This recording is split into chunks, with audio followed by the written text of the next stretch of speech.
Hi friends, வணக்கம். Welcome back to Tamil Mithran. நடுவுல கொஞ்சம் பக்கத்த காணும் படத்தின் மூலமா காமெடி நடிகரா அறிமுகமானவர் கருணாகரன். அதுக்கப்புறம் பல படங்கள்ல நடிச்சாரு. லிங்கா படத்துல சூப்பர் ஸ்டார் ரஜினிகாந்த் கூட நடிச்சாரு. நடுத்தர குடும்பத்து கதைகள்ல வர ஹீரோக்களுக்கு காமெடி நண்பனா பல வேடங்கள்ல நடிச்சிட்டு வந்துட்டு இருக்காரு.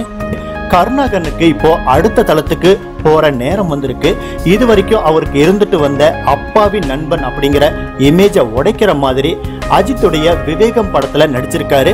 இதுல தல அஜித்க்கு உதவுற ஒரு போலீஸ் அதிகாரியா நடிச்சிட்டு இருக்காரு. கொஞ்சம் காமெடியும் நிறைய சீரியஸும் கலந்த கேரக்டர். பல்கேரியாவுல நடந்த படப்பிடிப்புல அஜித் கூட நடிச்சிட்டு வீடு திரும்பி இருக்காரு கருணாகரன். இதை பத்தி அவர் சொல்றப்ப, அஜித் கூட நடிச்சது எனக்கு வாழ்நாள் சந்தோஷம் அப்படின்னு தான் சொல்லணும். இயக்குனர் சிவா என்னை அழைச்சி நீங்க ஒரு முக்கியமான கேரக்டர்ல அஜித் கூட நடிக்கிறீங்க அப்படின்னு சொன்னாரு. பல்கேரியாவுக்கு கிளம்பிட்டு வாங்க அப்படின்னு சொன்னப்ப இது கனவா நனவா அப்படின்னு தான் எனக்கு தோணுச்சு. அஜித் கூட நடிச்சப்ப நான் கொஞ்சம் பயந்துட்டு தான் இருந்தேன். அவர் தான் என்கிட்ட பல நாள் பழகிய நண்பன் போல பழகி என்னோட பயத்தை போக்க உதவி செஞ்சாரு. இயக்குனர் சிவாவும் அஜித்தும் சேர்ந்து என்னுடைய தோற்றத்தை மொத்தமா மாத்திட்டாங்க. என்னை பார்க்க எனக்கே பிரமிப்பா இருந்ததுன்னா பாத்துக்குங்க.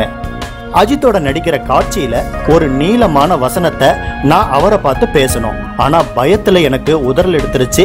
பல டேக்ஸ் வாங்கிட்டேன். ஆனா அஜித் நிறைய நேரம் எடுத்துக்கிட்டு பிராக்டிஸ் பண்ணுங்க அப்படின்னு சொல்லி அந்த பிராக்டிஸ்ல அவரும் எங்கூட கலந்துக்கிட்டு ஒத்திகை பார்த்தாரு.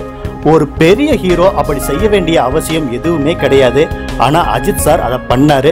படத்துல பல்கேரியா எபிசோடு முழுசுமே அவர் கூட நான் நடிச்சிருக்கேன்.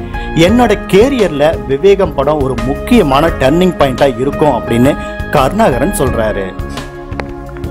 தன்னோட போர்ஷன், தன்னோட கேரக்டர், தன்னோட ஸ்டைல் அப்படின்னு பல ஹீரோக்கள் இருக்கிற இந்த சினிமா உலகத்துல தன்னை போலவே மற்றவங்களும் வளரணும் அப்படிங்கிற நல்ல எண்ணம் நம்ம தல அஜித்க்கு மட்டும்தான் இருக்கும் அப்படின்னு சொல்லலாம்.